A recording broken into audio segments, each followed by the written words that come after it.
In the quiet South Side area of Jacksonville, Florida, during the cool autumn of 1998, a quiet neighborhood filled with families, front yards, and the sound of children playing. Nothing seemed unusual until the moment 8-year-old Maddie Clifton vanished without a trace. 1 second she was outside. The next, she was gone. As daylight faded, her family searched the street in panic. Neighbors grabbed flashlights, volunteers poured in, and soon the entire city joined the desperate hunt for a little girl they truly believed could still be found. But while thousands searched the woods, the lakes, and every backyard in sight, the truth was never out there.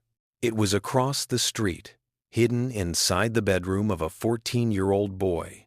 Maddie trusted a boy who walked beside searchers, called out her name, and slept each night above a secret that would devastate 2 families and shake Florida forever. This is the story of a simple knock on a door that became the beginning of one of the most heartbreaking tragedies the state has ever seen. A case that still leaves one haunting question. How could this happen, and why? Before we begin, make sure to subscribe to Cold Case Desk, leave a comment, and hit the like button to support this channel. Lakewood, a modest suburb located on Jacksonville's south side, was the kind of place people described as comfortable. It was not flashy, not troubled, not particularly busy, just a peaceful residential pocket where parents raised their kids, waved at neighbors every morning, and trusted the rhythms of daily life to remain predictable. Most of the homes were single-story brick or wood-sided houses built in the 1960s and 70s, lined up along curving roads shaded by oak and pine trees. Families had been there for decades, and many of the children grew up playing with the same neighborhood friends year after year. Kids in Lakewood enjoyed a level of freedom that feels rare in many places today. After school, a small wave of bicycles and scooters usually poured onto the sidewalks. Footballs arced over front lawns. Chalk drawings appeared on driveways, and parents often knew that, even if they couldn't see their children from the porch, they were close by, probably only a house or 2 away. This was the essence of Lakewood, a place where neighborhood children were treated almost like one big extended family. On any given afternoon, you might see a group of kids running a makeshift game of tag between the houses, or a teenager patiently teaching a younger neighbor how to throw a baseball. Adults would chat on the edges of driveways, keeping a casual eye on the activity. It was a neighborhood built on trust, on familiarity, on long-standing connections. And at the heart of it all were children like Maddie Clifton, energetic, happy, and always ready to turn a quiet yard into a playground. Inside one of the homes on Girvan Drive lived the Clifton family, Steve, Sheila, and their 2 daughters, Jessie and Maddie. Their house was filled with the sounds of ordinary family life. The clink of dishes during dinner, the chatter between the sisters in the hallway, and the laughter that echoed whenever the 2 girls played together. 8-year-old Maddie was the younger of the 2 daughters, and while Jessie loved her deeply, she often joked that Maddie seemed to have an entire neighborhood's worth of energy compressed into her small frame. Maddie was the child who woke up early, eager to get the day started, and who bounced from activity to activity with infectious excitement. She was imaginative, she was athletic, she was artistic, and above all, she was incredibly social. Jessie, being a few years older, was more reserved than her little sister. She adored Maddie, often helping her practice dance moves, pick out outfits, or learn new songs on the piano. To her, Maddie was both a sibling and a little spark of joy, the one who could turn a quiet afternoon into an adventure simply by knocking on a neighbor's door and inviting someone to play. Their parents, Steve and Sheila, had built a stable and loving environment for their daughters. They valued kindness, hard work, and family. They encouraged the girls to pursue activities they enjoyed, whether that was sports, schoolwork, or the arts. Maddie, with her versatility and enthusiasm, thrived in such a home. Maddie's family and neighbors described her as a light. She was small for her age, with expressive eyes and a wide smile that made her instantly likable. Though she was only 8, there was an emotional maturity about her, especially when it came to other people's feelings. One trait that stood out was her empathy. When she saw someone sitting alone, she approached them. When she noticed a child being excluded from a game, she made room for them. When she sensed someone was sad, She offered comfort in her own gentle way. Her teachers at Hendricks Avenue Elementary recalled how readily she volunteered to help classmates who struggled in class, and how she offered encouraging words without being prompted. She was also talented in ways that surprised even adults. She moved gracefully in ballet recitals, hitting her marks with poise, uncommon in children her age. During piano lessons, she displayed a natural ear for rhythm and melody. But even then, she was still very much a child of outdoor play. She loved basketball, football, and softball, and she had an eager willingness to try any new sport she came across. Neighbors would often see her sprinting through yards with a soccer ball, dribbling a basketball on the driveway, hopping on her bicycle, or swinging across monkey bars. Maddie excelled in physical activities, but she never carried a competitive ego about it. Whether she won or lost, the joy was simply in playing. And if you asked the families on the block which house their kids wanted to visit, most would say the same thing: wherever Maddie is. Tuesday, November 3rd, 1998, began as an absolutely ordinary day. The weather was cool but clear, a soft breeze, mild temperatures, and sunlight slipping through the tall oak trees that lined the streets. Maddie went to school that morning, chatted with her friends at lunch, and attended her after-school activities. When school ended, she came home full of her usual energy. Inside the house, Jessie worked on her homework, while Sheila prepared dinner. Maddie set her backpack down, grabbed a snack, and then went straight to the piano to practice. For about 20 to 30 minutes, the sound of soft notes drifted through the living room, blending into the calm rhythm of the late afternoon. By a little after 5 o'clock, Maddie was ready to go outside. She asked her mother if she could play for a little while before dinner. Sheila agreed, reminding her to stay nearby, something Maddie always did. At around 5:15, Maddie stepped outside with a small putter and a handful of golf balls. Golf was one of her latest interests, and she had been practicing chipping the balls down the street in front of their home. It was playful practice more than anything, structured the kind of childhood experimentation that comes from curiosity rather than competition. Neighbors saw her smiling, retrieving balls, and taking more swings. She walked barefoot through her yard and the edge of the neighbor's grass, chasing after the little white balls. Some waved, others simply observed the happy girl entertaining herself in the fading daylight. Nothing about that moment seemed unusual. Nothing hinted at danger. Nothing signaled that something was wrong. As the sun began to dip lower, the neighborhood settled into the quiet moments before evening. Parents were inside preparing meals. Some children were finishing homework. A few last kids were outside riding bikes or heading home. Around 6:30, Sheila stepped outside and called the girls in for dinner. "Maddie? Jessie? Dinner time?" Only Jessie came home. When Sheila asked where Maddie was, Jessie said she hadn't been with her. At first, there was no panic. Maddie might have wandered to a friend's yard or gotten distracted playing, but the calm evaporated quickly when neighbor after neighbor gave the same answer: "We haven't seen her since earlier."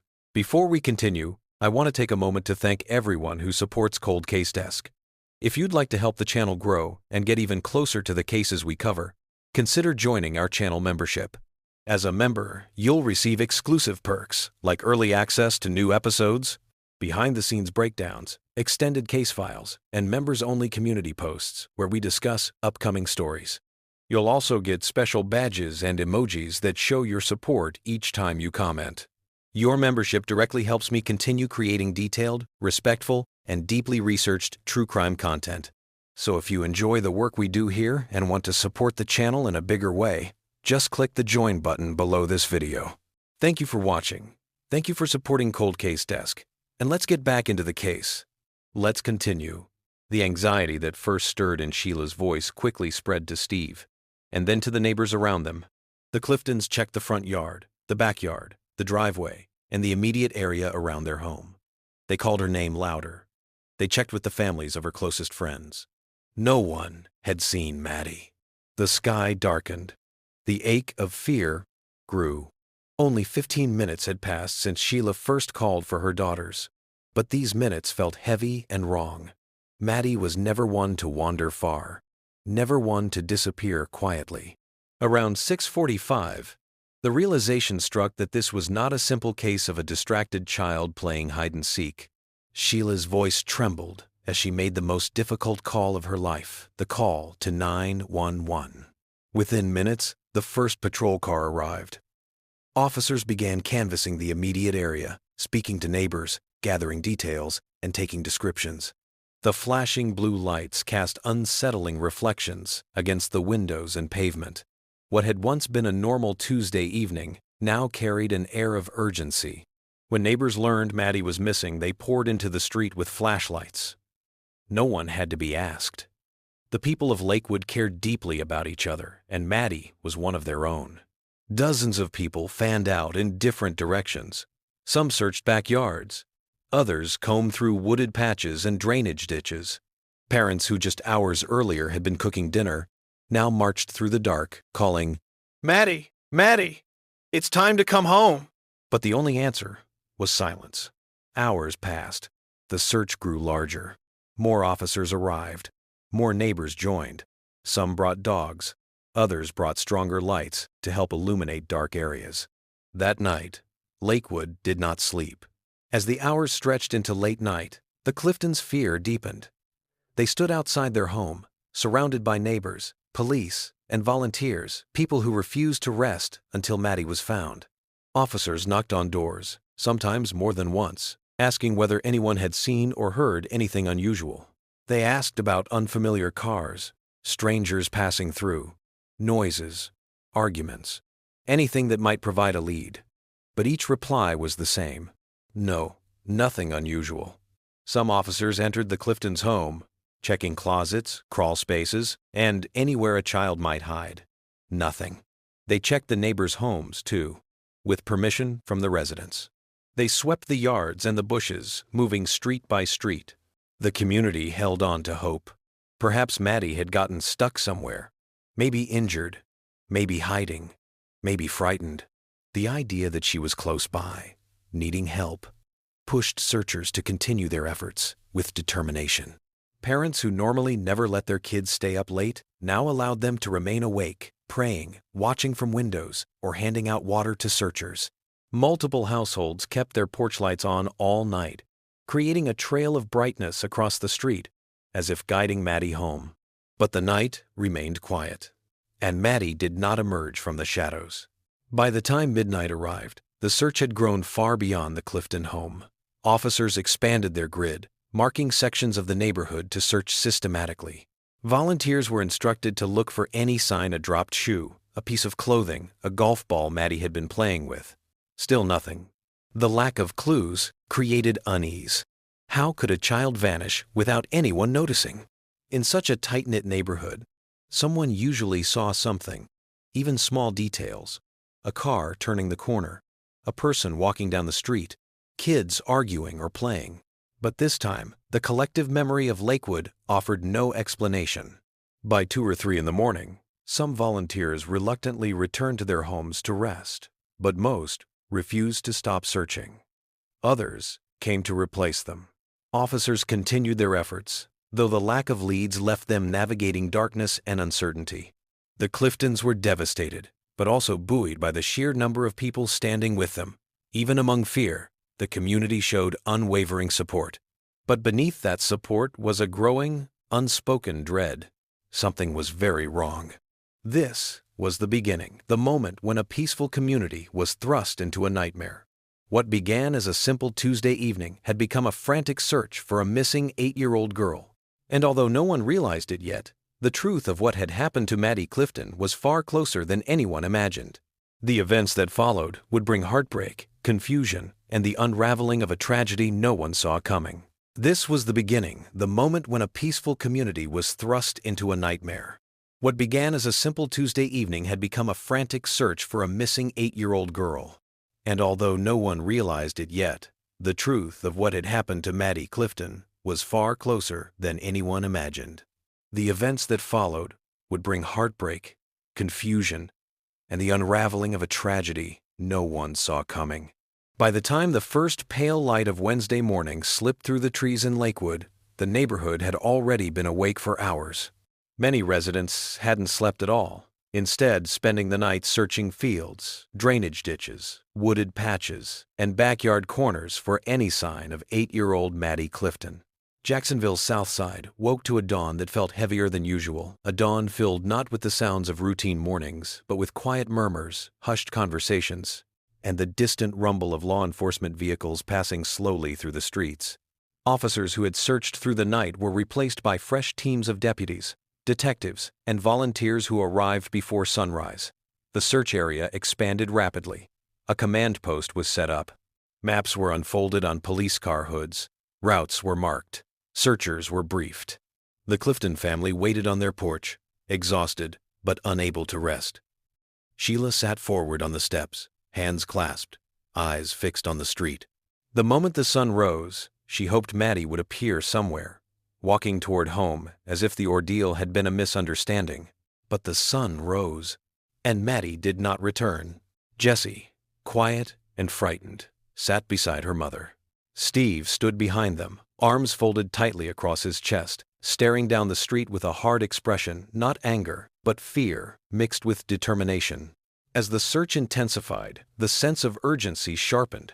Police updated volunteers on where they had already looked: the cul-de-sacs, the wooded areas behind the houses, the storm drains, the small pond on the edge of the neighborhood. Still, nothing. The lack of any physical trace, no clothing, no possessions, not even a dropped golf ball, bewildered both police and residents. How could Maddie, who was always within sight of someone, vanish so completely? By mid-morning, it was clear this was no ordinary missing child case.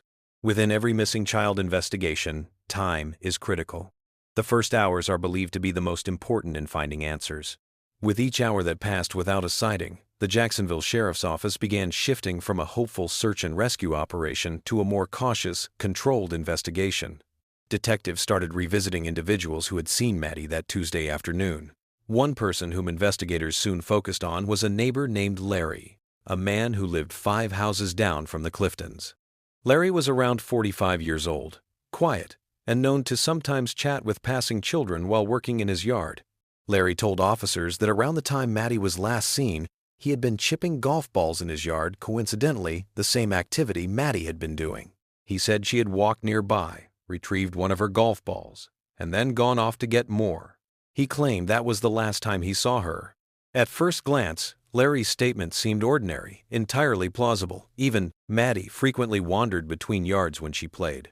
And Larry was not known in the neighborhood as an unfriendly or suspicious figure. But detectives always pay attention to the last known witness. And then, as they dug deeper into Larry's past, they discovered something that drew even more attention. He had been arrested nearly 20 years earlier in 2 separate incidents involving sexual battery. Both cases had been dismissed, but the arrests remained in his record. To detectives, this was not something they could ignore. The questioning began. Once, twice, 3 times, Larry cooperated. But his nervousness was impossible to hide. He agreed to multiple interviews, even a lie detector test, which he later admitted he failed. Police returned to him repeatedly, approximately 10 interviews in total, including an 8-hour session. Larry insisted he was innocent. He told the media at one point, "I'm a prime suspect. I'm 45 years old. I play with children, and I have a criminal record. That makes me a suspect." His acknowledgement did little to ease suspicions. But still, there was no evidence tying him to Maddie's disappearance. Within 24 hours, Lakewood no longer looked like a quiet suburban neighborhood. Instead, it resembled a sprawling search base. Dozens of vehicles, patrol cars, unmarked detective sedans, volunteer trucks lined the streets. People moved about with purposeful urgency. By Thursday morning, the number of volunteers swelled.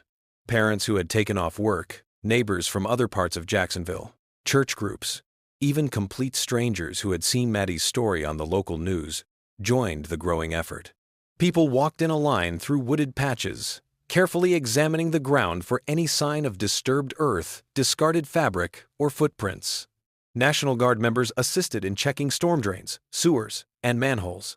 Officers used long poles to search culverts and drainage ditches. Teams combed through dumpsters, garages, sheds, and abandoned sheds. K-9 units sniffed around the Clifton home, then expanded outward. Some searched along fences. Others trailed along the main roads leading in and out of Lakewood.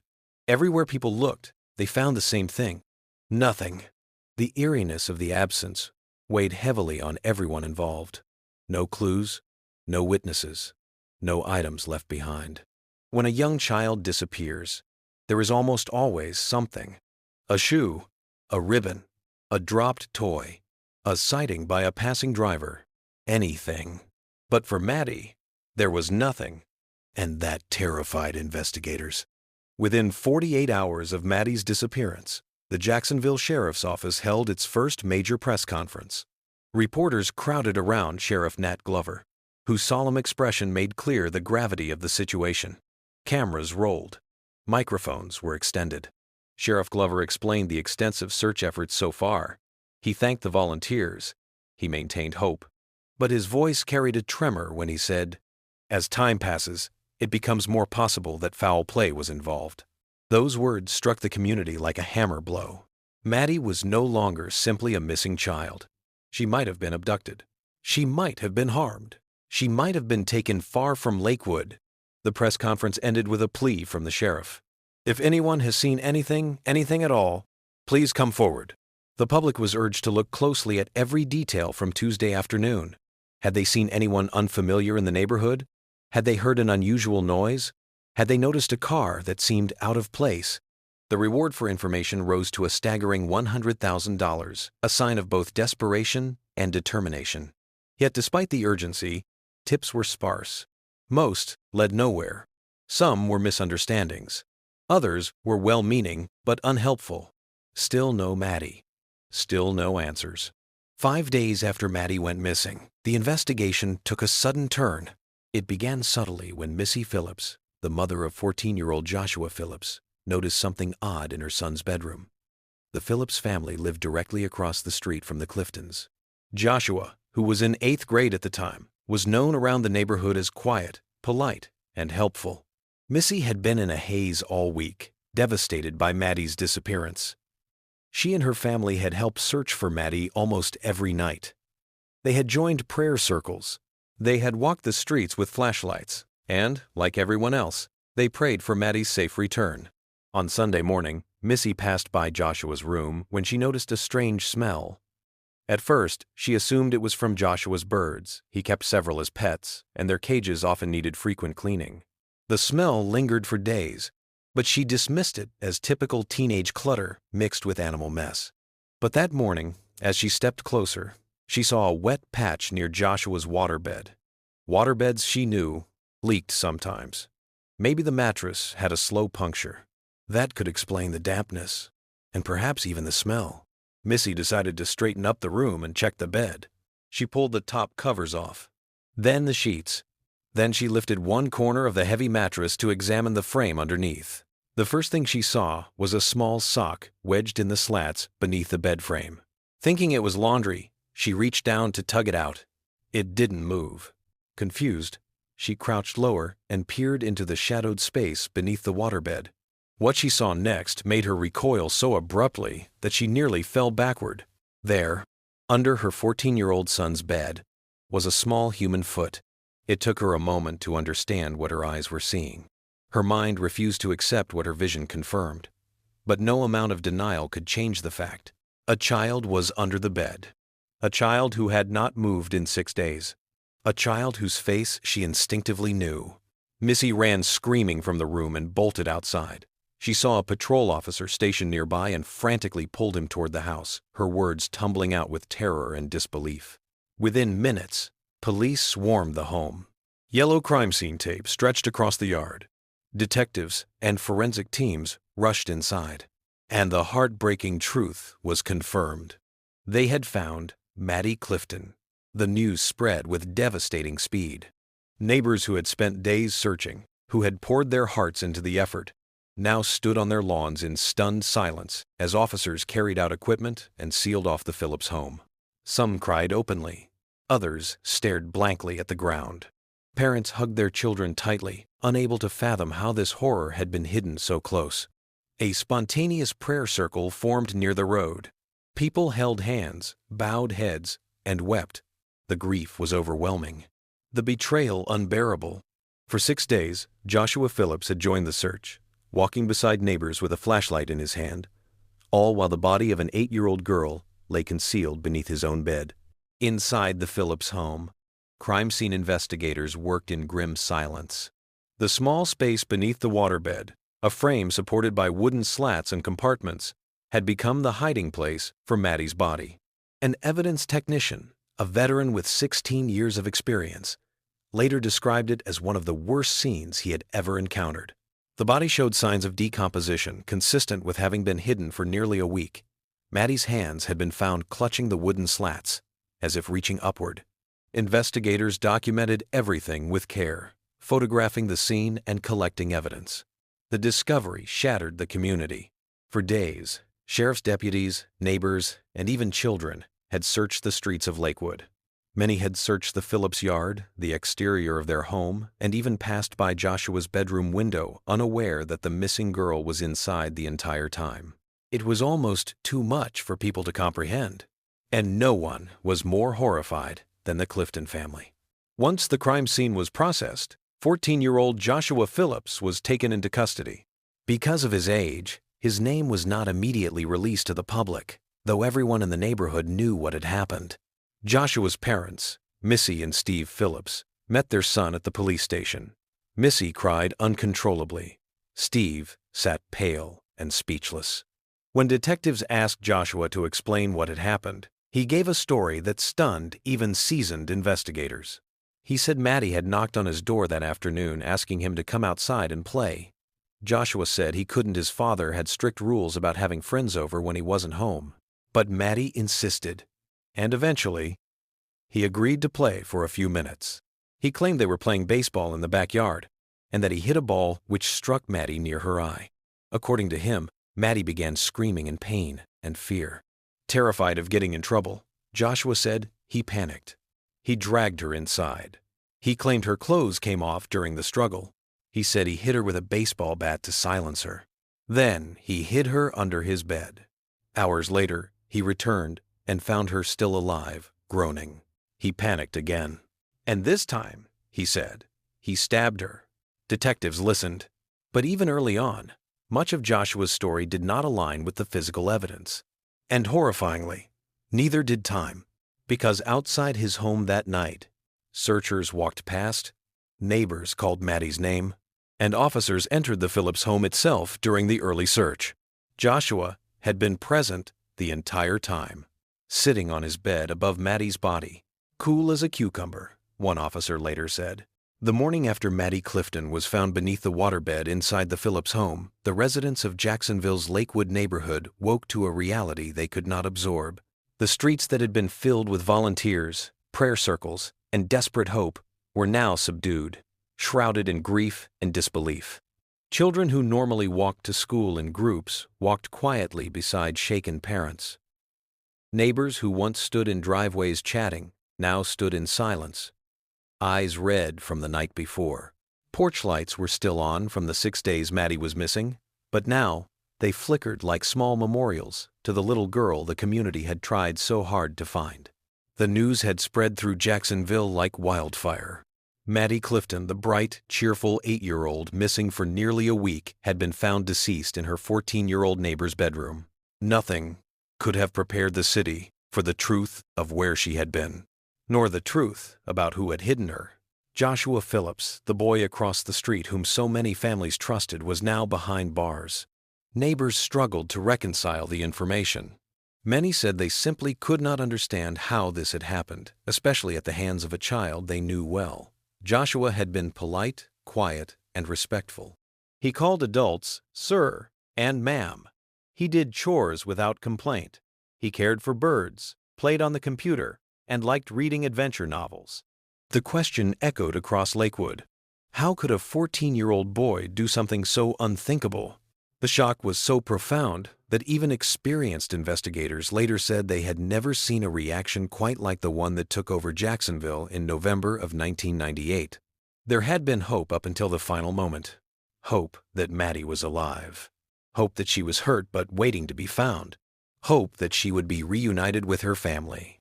But when that hope was replaced by heartbreaking certainty, the collective grief of the community became overwhelming.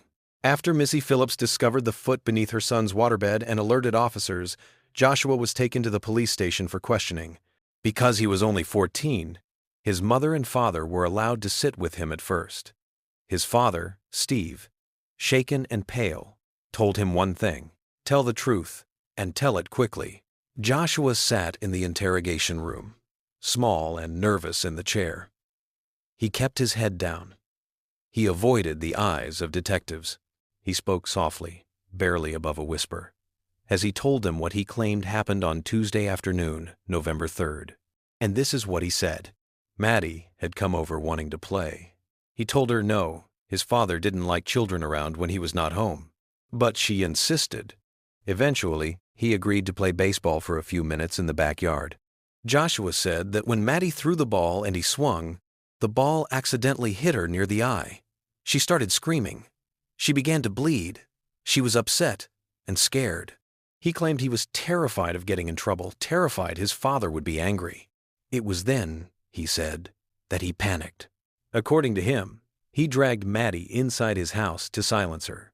He said her clothes came off during the struggle, and he did not know how or why. He said he struck her with a baseball bat to make her stop screaming. He then hid her under his waterbed. He said he thought she had died. But later, after his father came home and he went back upstairs, he said he heard her moaning, still alive. Afraid she was suffering, afraid he would get caught, afraid of punishment, Joshua claimed he panicked a second time. And this time, he stabbed her, then pushed her back under the bed. This was the story he gave. Detectives documented it, but they did not accept it at face value. Not even close. Once the Phillips home was secured, forensic technicians began processing the scene. They worked meticulously, taking photographs, collecting evidence, and documenting the condition of the bedroom. What they found contradicted many parts of Joshua's story. 1. No evidence of backyard injury. Joshua had described a baseball accident in the yard, a ball striking Maddie, causing her to bleed and scream. But crime scene investigators found no blood in the yard, no drag marks, no disturbed soil, no golf balls or baseballs in unusual places, no items indicating a struggle had taken place outside. The backyard looked undisturbed, as if nothing had happened there at all. 2. No trail leading to the bedroom. If Maddie had been injured outside and dragged into the house, investigators expected to find some trace blood droplets, dirt, grass, fibers. They found nothing. The threshold of the back door was clean. The carpet inside Joshua's room showed no external debris consistent with being dragged. No clothing fibers from Maddie were found on the floor outside the bed frame. 3. The autopsy revealed a different timeline. The autopsy later showed that Maddie had sustained multiple injuries, but they did not match the location Joshua described. The wound on her face did not fit the angle or force of a baseball strike. The medical examiner determined that her arm and torso injuries were inflicted inside the room, not outside. The absence of dirt or grass on her body further supported that she had not been injured outdoors. 4. She was still alive when placed under the bed. Evidence suggested Maddie was still alive when she was first placed under the waterbed. This aligned with the groaning sound Joshua described, but contradicted his implication that she had died immediately after being struck. This meant Maddie spent time alive under the bed, injured, conscious, and unable to call for help. This detail devastated investigators. 5. Items found near the body. Her shorts and underwear were found near her body, but the autopsy found no evidence of sexual assault. However, the presence of these items still raised questions about the motive and circumstances. 6. Odors and decomposition. The room had developed a strong smell over the 6 days Maddie was hidden there. Officers who entered during the initial searches noticed it, but assumed it was from the birds Joshua kept. This was one of the most chilling aspects of the case. Law enforcement had been inside the home, inside the bedroom, sitting only feet above Maddie's body, unaware. When investigators compared Joshua's account with physical evidence, several inconsistencies became impossible to ignore. 1. No proof of a baseball accident. No physical evidence supported his claim that Maddie had been struck by a ball outdoors. 2. Lack of blood outside the bed area. Given the injuries, there should have been blood in multiple areas if they occurred in the yard or during a struggle inside.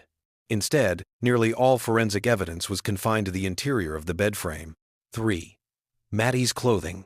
Joshua claimed her clothing came off while he pulled her inside, but the location and condition of the clothing suggested they had been removed deliberately, not incidentally. 4. Behavior. During the search. For 6 days, Joshua participated in the community search. He walked alongside adults, shining a flashlight, calling Maddie's name. He entered conversations about where she might be. He accepted water from volunteers. But investigators noted that during early questioning, when they entered his room, Joshua sat calmly on the edge of the waterbed directly above Maddie. One officer later said, "He was cool as a cucumber. It gives me chills to think about it now." 5. Joshua's own words raised questions. In later statements, Joshua said he panicked because he feared his father's anger. He described his father as strict and sometimes volatile, but investigators questioned whether fear alone could explain what had happened, especially the series of actions required to conceal Maddie. The prosecution later argued that panic alone could not account for the extent of the injuries, the concealment, and the prolonged deception. Before November 3, 1998, almost everyone who knew Joshua described him in positive terms. Teachers said he was respectful and well-behaved. Neighbors said he was polite and friendly. Parents trusted him enough to let their young children play with him. There were no signs of violent behavior. He had no juvenile record. He had never been in trouble at school. Joshua was quiet, introverted, and socially reserved.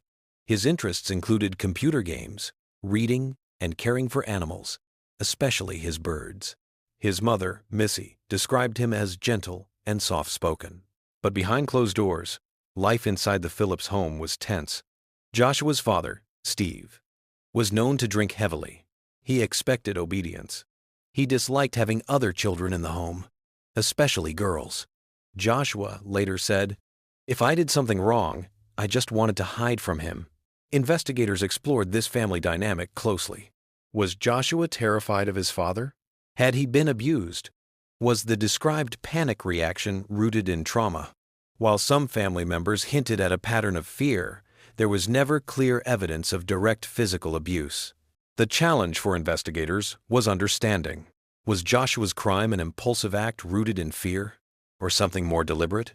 News of Joshua's arrest hit Jacksonville with the force of a shockwave.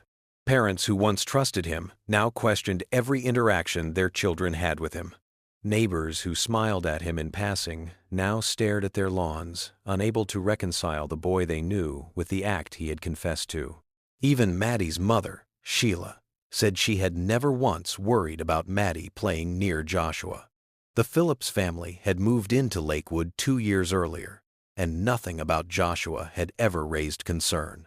One of the most heartbreaking details emerged from neighbors who said, "Maddie always went out of her way to make sure Joshua wasn't lonely."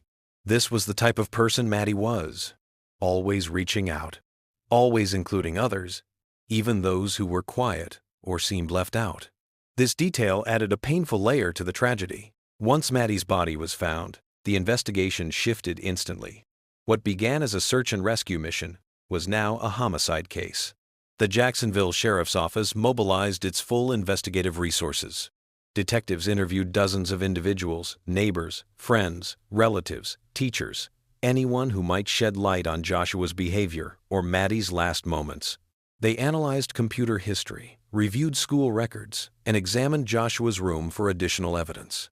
One discovery stood out. Before Maddie arrived at the Phillips home that afternoon, Joshua had been watching pornography on his computer. This fact did not prove a sexual motive. The autopsy found no physical evidence of assault, but prosecutors later argued that the combination of privacy, secrecy, and opportunity could not be ignored. Meanwhile, the community tried to process the truth. The search was over, the hope was gone, and a young boy was responsible. Because Joshua was a minor, the court had to determine how he would be charged, but the state attorney's office acted quickly. 5 days after Maddie's body was found, a grand jury indicted Joshua Phillips on first-degree murder. Prosecutors announced he would be tried as an adult. The courtroom was full the day he first appeared. Reporters packed the back. The Clifton family sat in the front row. The Phillips family sat several rows behind them, trying to hide their grief and shame. Joshua emerged wearing a juvenile detention uniform. He was small, pale, and visibly terrified. His voice trembled when he answered the judge's questions. It was immediately clear to everyone in the room. This was a child accused of an unimaginable crime. But the law required that the case proceed as an adult homicide trial. Over the next several months, investigators continued compiling evidence. They reviewed every detail of Joshua's statements, every detail of the forensic findings, every detail of witness accounts. Experts were consulted. Medical examiners re-evaluated timelines. Behavioral specialists examined possible motives. The central question remained: why? Why had a 14-year-old boy done this? Why had he hidden the body? Why had he joined the search without saying a word? No simple answer emerged. Some believed it was fear of punishment from his father. Some believed it was impulsive violence. Some believed it was something darker. But ultimately, the case rested not on motive, but on action. And the actions were clear. Maddie had been harmed. She had been concealed. She had not been found for 6 days. And a 14-year-old boy had confessed. Now, the justice system would determine what came next. As winter gave way to spring, Jacksonville entered a phase of quiet anticipation. The investigation into the death of 8-year-old Maddie Clifton had concluded. The indictment had been issued. And the case of 14-year-old Joshua Phillips, the boy across the street, was now preparing to move into the courtroom. The community had been shaken for months. What happened on that November afternoon in 1998 had forever altered Lakewood. Parents watched their children more closely. School counselors met with students who struggled to process the event. Churches held memorials, prayer nights, and small gatherings to help families cope. And Maddie's family lived each day under the weight of an unimaginable loss. Joshua's family lived under a different kind of grief, a drowning combination of guilt, shame, confusion, and heartbreak. Missy, his mother, kept a low profile, avoiding news cameras and reporters whenever possible. She was grieving for her son, who had been taken away in handcuffs, but also grieving for the little girl she had gotten to know and for the family across the street who had lost her. Meanwhile, the state prepared its case. Prosecutors gathered every document, every photograph, every forensic report, every autopsy detail, and every interview transcript. They analyzed timelines, examined contradictions in Joshua's statements, and mapped out the physical layout of the Phillips home and bedroom. To present a case of first-degree murder against a 14-year-old, especially one without a prior history, the state needed a structure that a jury could not ignore. They had to show intent or a sequence of deliberate actions that pointed toward intentional harm, not merely panic or an accident. The defense, meanwhile, faced a monumental challenge. They had a young client who had confessed. They had physical evidence confirming involvement. They had a community still deeply wounded. What they did not have was clarity about motive, clarity about what happened, or clarity about why a boy with no history of violence had acted in such a way. Their argument would rely on context, on fear, confusion, pressure, and emotional turmoil. And soon, both sides would present their version of events before a jury. Given the intense public attention, the defense argued that holding the trial in Jacksonville would make an impartial jury nearly impossible. News stations had run Maddie's story non-stop for weeks. Local papers published updates daily. Radio hosts discussed it for months. The community had been part of the search, part of the grief, and part of the discovery. Judge Charles Arnold agreed. The trial was moved out of Jacksonville to ensure that the jury would not be influenced by local emotion. This decision, while logistically challenging, became one of the most crucial elements of the judicial process. Families from Lakewood, including the Cliftons and the Phillips, would have to travel for every hearing, every testimony, and every court appearance. It was an ordeal that would stretch on for over a year. When the trial finally began, the courtroom was filled with reporters, legal observers, and families from both sides. Maddie's parents, Sheila and Steve, sat in the front row, holding hands tightly. They had promised to be present for every moment, every word spoken about their daughter. Joshua sat beside his attorneys, small and pale in the defendant's chair. Though now 15, he still looked strikingly young. His feet barely touched the floor. His face appeared anxious, unsure, and frightened, a sharp contrast to the severity of the charges. The prosecution opened first. They began by painting a clear picture of Maddie, a vibrant, kind, athletic 8-year-old who loved her family, loved her neighborhood, and loved to include others. They described her last day, the community's search, and the heartbreaking discovery 6 days later. Then they shifted to the evidence. They outlined the forensic contradictions in Joshua's story. They described the lack of proof supporting a baseball accident. They discussed the timeline, the concealment, and the series of actions that took place after Maddie disappeared. Their theory was not rooted in panic alone. Their theory suggested that Joshua had acted deliberately. They did not claim to know why he did what he did, but they argued that the why did not matter. What mattered was the result, a young life lost and a long chain of actions taken afterward to hide it. The defense followed with a different approach. They described Joshua as a quiet, introverted, fearful boy who lived under strict and unpredictable parental expectations. They argued that his actions were the panicked, irrational responses of a child terrified of punishment, actions that spiraled far beyond control. They repeated one point consistently. This was not murder, this was a tragic, horrific accident, compounded by panic. Joshua's attorneys spoke with measured emotion, emphasizing that his client had not lived a violent or troubled life. They explained that Joshua's account reflected confusion, fear, and immaturity, not premeditation. The stage was set. The state presented its evidence carefully, piece by piece, building a narrative that aimed to leave no doubt in the minds of the jury. 1. The autopsy. The medical examiner testified that Maddie's injuries did not match Joshua's initial story. The wound on her face was not consistent with a baseball strike in the manner described. There was no evidence she had been dragged through dirt or grass. Her clothing had been removed in a manner inconsistent with accidental displacement.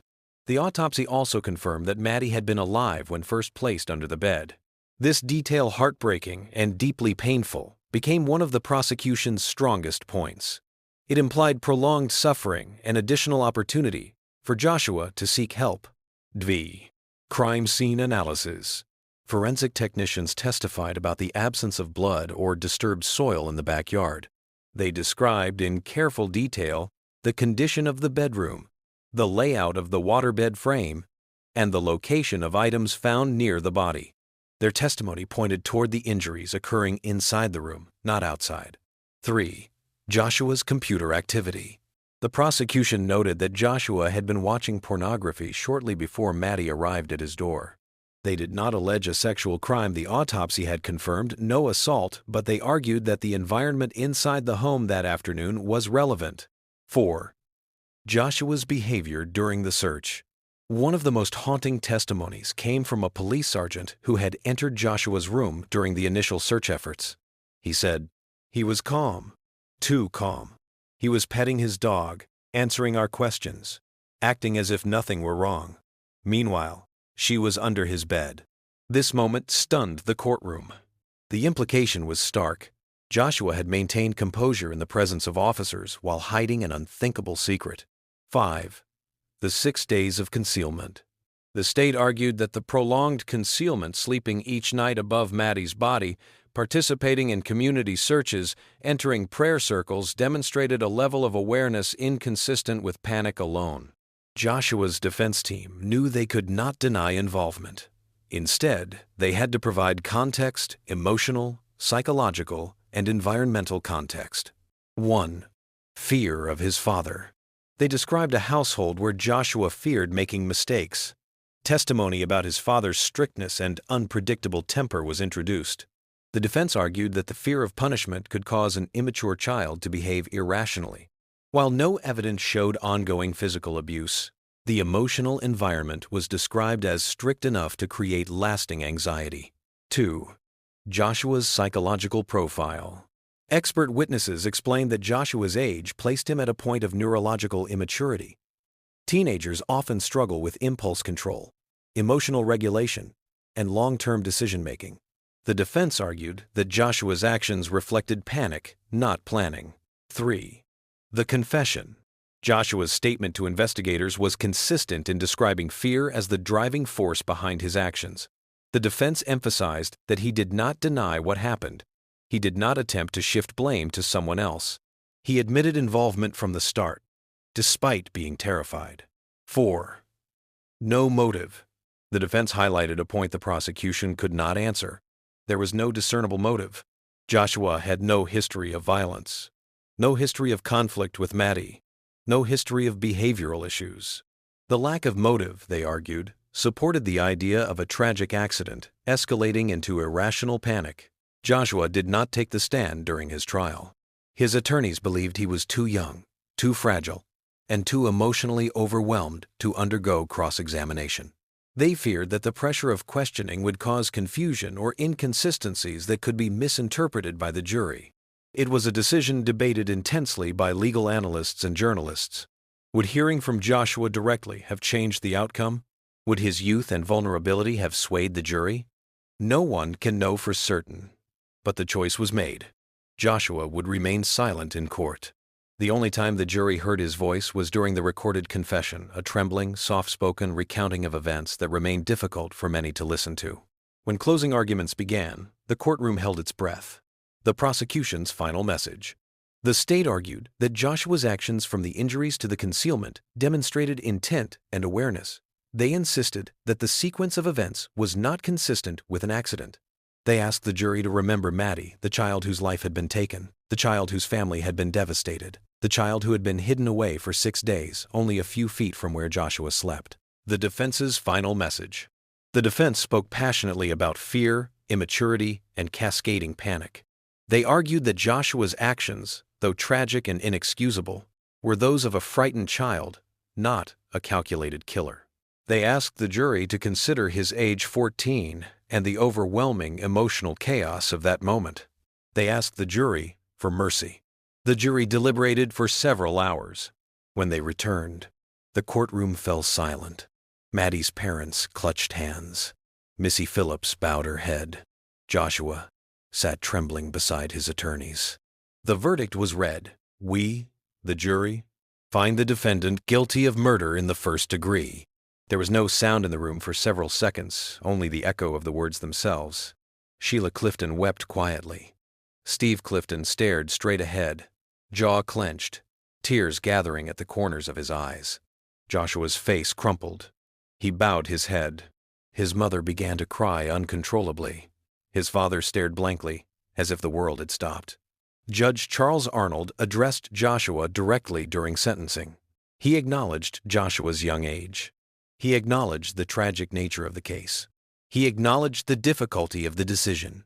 But under Florida law at the time, first-degree murder carried an automatic sentence for adults. Life in prison without the possibility of parole. Joshua was sentenced accordingly. 15 years old. In handcuffs. Facing the rest of his life behind bars. The judge added, "I believe there is still the opportunity, even with life in prison, to lead a meaningful life." But those words brought little comfort to anyone in the room. Not to the Cliftons, whose daughter had been taken. Not to the Phillips family, who had lost their son in a different way. Not to the neighbors, who still could not reconcile what had happened. Joshua was transported to a correctional facility, where he would become inmate number J11775. The conclusion of the trial did not bring closure. Not fully. Not for anyone. For the Cliftons. Their grief was permanent. They returned to a home filled with memories, but empty of their daughter. They received letters and support from across the country, yet nothing could fill the silence Maddie left behind. For the Phillips family, their lives shattered in a different way. Missy struggled to understand how her son, her gentle, quiet child, could have done something so terrible. Steve died in a car accident several years later, leaving Missy to carry the emotional weight alone. For Jacksonville, the case remained one of the most haunting in the city's history. People remembered the search. They remembered the hope. They remembered the heartbreak when that hope was lost. When the trial ended and Joshua Phillips was transported to state prison, the Clifton family returned home to a life that felt permanently altered. Their house, once filled with the everyday energy of two young daughters, felt quieter, heavier, changed in a way that could not be undone. Jessie, Maddie's older sister, walked through the halls of their home differently. She moved more softly now, as if unwilling to disturb the silence that had settled there. The absence of Maddie was in everything. The empty bedroom, the untouched toys, the routines that no longer made sense. For Maddie's parents, every part of their day reminded them of the daughter they lost. The dinner table was set for 3 instead of 4. Her parents found themselves buying fewer groceries, folding fewer clothes, locking one less seatbelt in the car. It was a constant recalibration of daily life, each moment underscoring that someone was missing. On the other side of the tragedy, the Phillips family was enduring its own kind of heartbreak. Missy Phillips, who loved her son deeply, was trying to reconcile the child she raised with the reality of what he had done. She'd sit for hours wondering how she could have missed something so monumental, so devastating. But she insisted and truly believed that there had never been signs. No violence, no aggression, no troubling behavior. Just a quiet boy. A boy who kept to himself. A boy she thought she knew. When Missy looked at the courtroom transcripts and photographs, she felt grief layered on grief. Sorrow for Maddie, for the Cliftons, but also for the boy she'd raised, who now faced spending his entire life behind bars. Meanwhile, Jacksonville, a city that had rallied together to search for an 8-year-old girl, was processing its own trauma. The community that had once felt deeply connected now felt exposed and shaken. A tragedy like this changed neighborhoods. It changed the feeling of safety and trust that had existed before that November afternoon. The sentence given to Joshua Phillips' life without parole was seen by many at the time as the only possible outcome. The severity of the crime, the concealment, and the deception had left the community and jury with no doubt. But as the years went on, legal landscapes began to shift. And with those changes came new questions, not only for Joshua, but for the justice system itself. In the years following Joshua's conviction, courts across the United States began re-examining how juveniles were sentenced. Neuroscientists, psychologists, and legal scholars contributed to a growing body of research showing that a teenager's brain, especially when it comes to impulse control, emotional regulation, and consequences, functions very differently from an adult's. Multiple Supreme Court cases began reshaping the national conversation. Miller v. Alabama, 2012. This landmark decision ruled that mandatory life sentences, without the possibility of parole for juveniles, were unconstitutional. The court did not prohibit such sentences entirely, but it required individualized sentencing, where a judge considered the offender's age, mental development, background, and capacity for rehabilitation. Montgomery v. Louisiana, 2016. This decision made Miller retroactive. In other words, people who were sentenced to mandatory life without parole as minors were now eligible for resentencing or review. These decisions opened a new door for Joshua Phillips. His sentence, delivered when he was 15 years old and automatically mandated by law, was precisely the type of sentence the Supreme Court now questioned. Lawyers, advocates, and legal organizations began reviewing juvenile cases across the country. And eventually, Joshua's case, one of the most widely discussed in Florida history, returned to court. But reopening the case reopened deep emotional wounds for the Clifton family. For them, every hearing, every motion, every appeal meant reliving the trauma they had worked so hard to move forward from. Nearly 2 decades after the original sentence, Joshua Phillips stood before a judge once again. He was no longer the 14-year-old boy the public had seen on news broadcasts in 1998. He was now an adult, in his early 30s, quiet, solemn, and introspective. When he took the stand during his resentencing hearing, Joshua addressed the Clifton family directly. His words were calm, but filled with emotion, spoken after years of reflection. He did not make excuses. He did not argue legal technicalities. He did not debate the facts of the case. He expressed remorse. He spoke of guilt, of years spent trying to understand what had happened, of long stretches of time where he contemplated ending his life because of the weight he carried. He apologized to Maddie's family, acknowledging that nothing he could say or do would ever repair the harm. His words were not dramatic or rehearsed. They were quiet, direct, and deeply emotional. But Maddie's family had their own words to share. Her mother, Sheila, spoke about the lost milestones: Maddie's birthdays, her graduation, her future wedding, the grandchildren she would never meet, the memories stolen by one act of violence. Her father, Steve, talked about living with the knowledge that someone they had trusted, someone their daughter had gone out of her way to befriend, had taken her life. The betrayal still lingered. And Jessie, Maddie's sister, talked about the years of silence in their home, the absence of her companion in childhood games, the empty bed, and the nights she sat awake wondering why this had happened.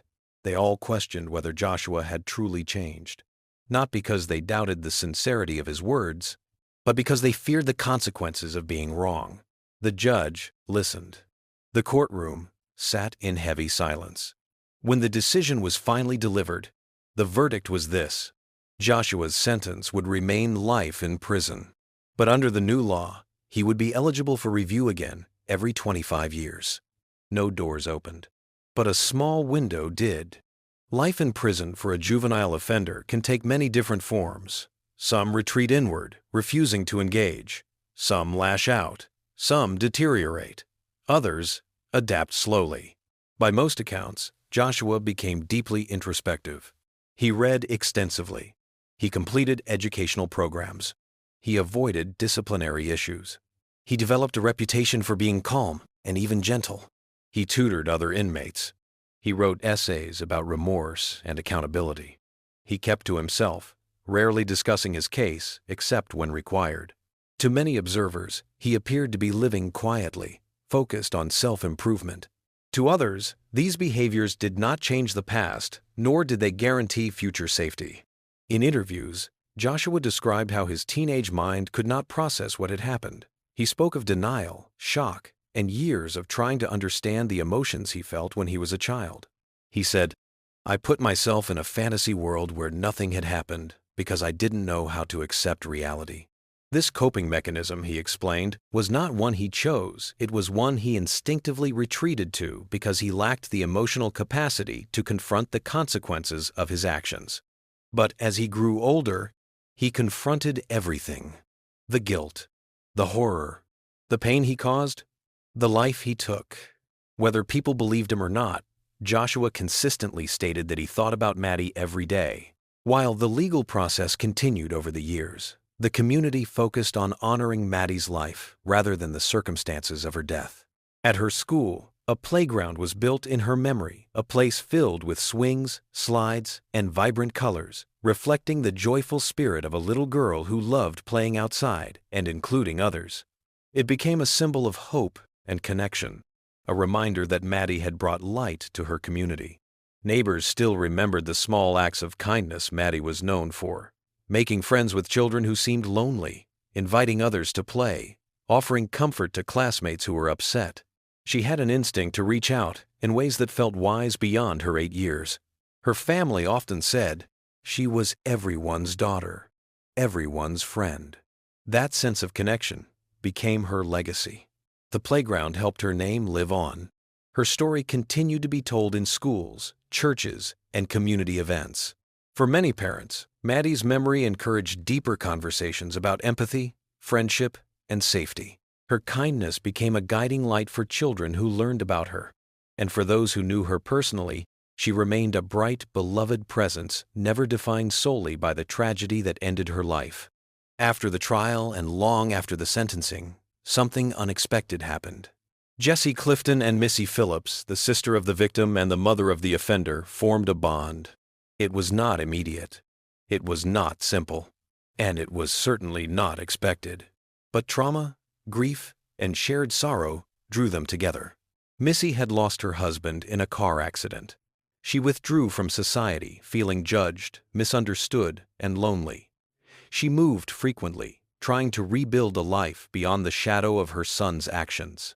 Jessie, remembering her sister's empathy and natural instinct to reach out to others, began visiting Missy. She helped her carry groceries. She walked her dog. She checked in on her. She treated her not as the mother of the person who killed her sister, but as a woman who was suffering. The connection became a testament to the complexity of grief and the power of empathy. Jessie later said, "She didn't deserve what happened either. She lost her son in a way we can all understand. He's still alive, but he's gone. Their relationship reflected the human ability to find compassion even in the darkest circumstances.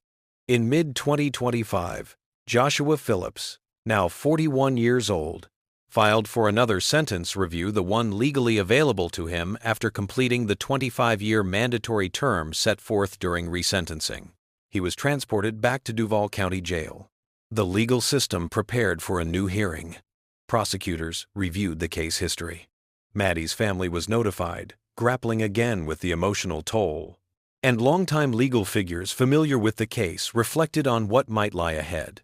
Even now, decades later, the question remained difficult. Was Joshua still the 14-year-old who committed the crime? Or had he become someone different? For many, especially for the Clifton family, the answer was overshadowed by the ache of what had been taken from them: a daughter, a childhood, a future.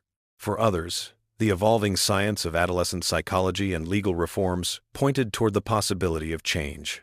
But no matter the outcome of each hearing, one truth persisted. Every time Joshua returned to court, the Cliftons were pulled back into the emotional landscape of 1998. And that weight was something only they could truly understand. Despite the years of legal proceedings, psychological evaluations, and court hearings, one question has remained difficult for everyone involved. Why? Why did Joshua do what he did that day? Was it fear? Was it impulsivity? Was it something deeper? Something still not fully understood? Legal experts have debated the case for decades. Psychologists have analyzed it. Journalists have revisited it. Documentaries have been made about it.